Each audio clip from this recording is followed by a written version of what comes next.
সেদিন আমারে বলছে যে হুজুর আমাদের মসজিদে এমন অত্যাচার করতেছে কতগুলা বুড়া, তবে হুজুর দোয়া করেন এই সেটটা উঠে গেলেই নতুন সেট আসবে। আমি প্রথমে বুঝি নাই এই সেট মানে কি। আমি বললাম ভাই মাসুদ এই সেটের মানে কি বাবা? বলতেছে মানে ইনাদের বয়স সবার 70-এর উপরে, আর বেশি দিন টিকবে না। চিন্তা করছেন সেট উঠে যাবে বলে, মানে ওদের অত্যাচারে মসজিদে এই বাচ্চা আসছে, পেশাব করছিস কি, পেশাব করে পানি দিচ্ছে, বাইর করে দিচ্ছে দাপড় দিয়ে। সামনে হয়তো একটা বাচ্চা দাঁড়াইছে, মোটামুটি সাবালক হয়েছে, কোরআন সুন্নাহ হাদিস সব বুঝে, অর্থে টান দিয়ে কয়ে পিছনে যা। আছে না এরকম? খালি কর কর কর কর কর কর কর কর করে চাচা।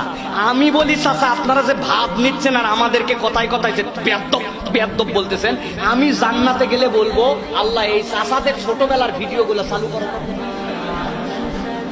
শিওর আমি বলবো, আমারে খুব কষ্ট দিয়েছে 2-3 জন ছোটবেলায়।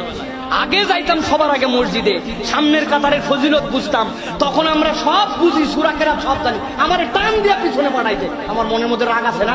আমি বলবো মাফ করে দিছি ঠিক আছে, কিন্তু উনি ছোটবেলায় আমার বয়স উনি নামাজ পড়ছে কিনা আল্লাহ ভিডিও অন করো, আমরা জান্নাত এরকম করে দেখছি। আহা ইমাম সাহেব তো নামাজে দাঁড়ায় গেল, মুয়াজ্জিন ইকামত দিল, উনি তো পাশ দিয়ে ঘুরতেছে, মুরব্বী নামাজ পড়ে নাই। আছে না এরকম মুরব্বী? আছে না? ওইগুলো শেষ বয়সে এসে ভাব নিচ্ছে এখন মসজিদে, আছে না? আপনি কবে শুধরাবেন? আমাদের মতো ছেলেদেরকে এরকম কথা কেন বলতে হবে?